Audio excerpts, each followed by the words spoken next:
সাবান সকাল বিকাল রাতের নিত্যসঙ্গী হচ্ছে আমাদের সাবান। প্রতিনিয়ত আমাদেরকে সাবান ব্যবহার করতে হয়। তো এই ভিডিওতে আসলে আমরা একটু বুঝি সাবান কি। সংজ্ঞা দিয়ে যদি কেমিস্ট্রির ভাষায় বলতে চাই, সাবান হচ্ছে ফ্যাটি অ্যাসিডের সোডিয়াম বা পটাশিয়াম লবণ। তোমার মনে হতে পারে ফ্যাটি অ্যাসিড কি? ফ্যাটি অ্যাসিড হচ্ছে এমন অ্যাসিড যার কার্বনের নাম্বার অনেক লম্বা। যেমন কার্বনের সংখ্যা যদি C8 থেকে শুরু করে C34 পর্যন্ত হয়, সেগুলো হচ্ছে ফ্যাটি অ্যাসিড।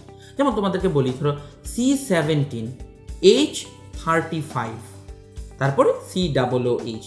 এই যে অ্যাসিডটা, সেটাকে আমরা বলতে পারি একটা ফ্যাটি অ্যাসিড। কারণ কি?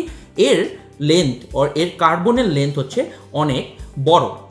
এখন লক্ষ্য করো, এই অ্যাসিডটার যদি সোডিয়াম বা পটাশিয়াম লবণ পাওয়া যায়, সেটাই হবে সাবান। তো এটা সোডিয়াম বা পটাশিয়াম লবণ কিভাবে বানানো যায় চিন্তা করো। এর সাথে যদি তুমি সোডিয়াম হাইড্রোক্সাইডের বিক্রিয়া করে দাও, এই হাইড্রোজেনটার জায়গায় একটা Na চলে আসবে, বাস এটাই সাবান। তার মানে সাবান হচ্ছে C17H35 COONA। তো এটা তৈরি করা তো এত কষ্টের কিছু হওয়ার কথা না। আমরা এই অ্যাসিড নিব আর ক্ষার নিব, বিক্রিয়া করার পর সাবান তৈরি হবে। এর একটি ছোট্ট সমস্যা আছে। ফ্যাটি অ্যাসিড প্রকৃতিতে নর্মালি পাওয়া যায় না। ফ্যাটি অ্যাসিড নর্মালি অ্যাসিড হিসাবে পাওয়া যায় না। তোমরা জানো, একটা অ্যাসিড আর একটা অ্যালকোহল, তারা দুইজন যখন একসাথে বিক্রিয়া করে যে জিনিসটা তৈরি হয়, সেটাকে বলে এস্টার। ফ্যাটি অ্যাসিডের এই অ্যাস্টারিফাইড অবস্থার বেশ কিছু জিনিস পাওয়া যায়, যেমন তেল আর চর্বি।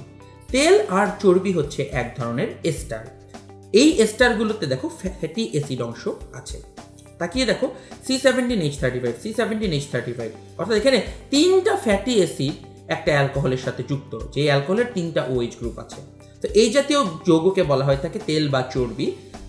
তেল বা চর্বি রাসায়নিকভাবে এক ধরনের এস্টার। সো এই তেল বা চর্বির মধ্যে যদি তুমি আসলেই সোডিয়াম হাইড্রোক্সাইড দাও, তাহলে এই ফ্যাটি অ্যাসিড অংশটুকু আলাদা হবে।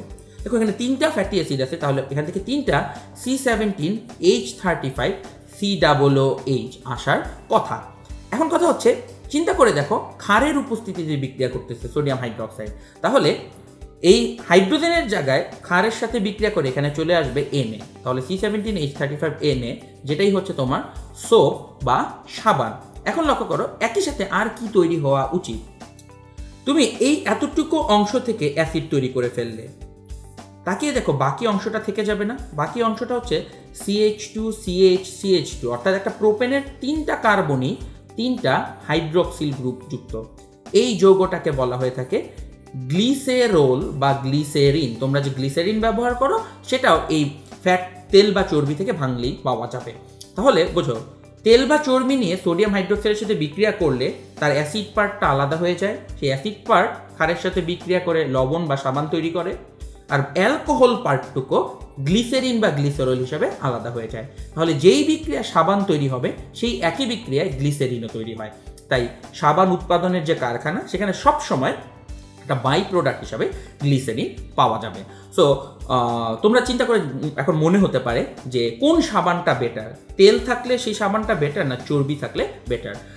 সাধারণত আমরা নিজেদের গায়ে ব্যবহারের জন্য যেটা ইউজ করি, আমরা চেষ্টা করি প্ল্যান্ট অর্থাৎ উদ্ভিদ থেকে যে অয়েল আসে সেটা ব্যবহার করার জন্য। যেমন তোমরা হয়তো টিভিতে অ্যাড দেখেছো, কেয়া সাবান বানানো হয় হচ্ছে মালয়েশিয়ার বিস্তীর্ণ অঞ্চলের পাম অয়েল থেকে।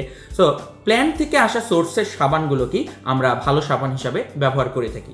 অ্যানিম্যাল সোর্স থেকে যে সাবান আসে, বিশেষ করে কুরবানির সময় অনেক সময় দেখা যায় যে গরুর চর্বি কিনে নিয়ে যাওয়া হয়, সেই চর্বিকে জাস্ট সোডিয়াম হাইড্রোক্সাইড দিয়ে হাইড্রোলাইসিস করে একটা সাবান বানানো যায়।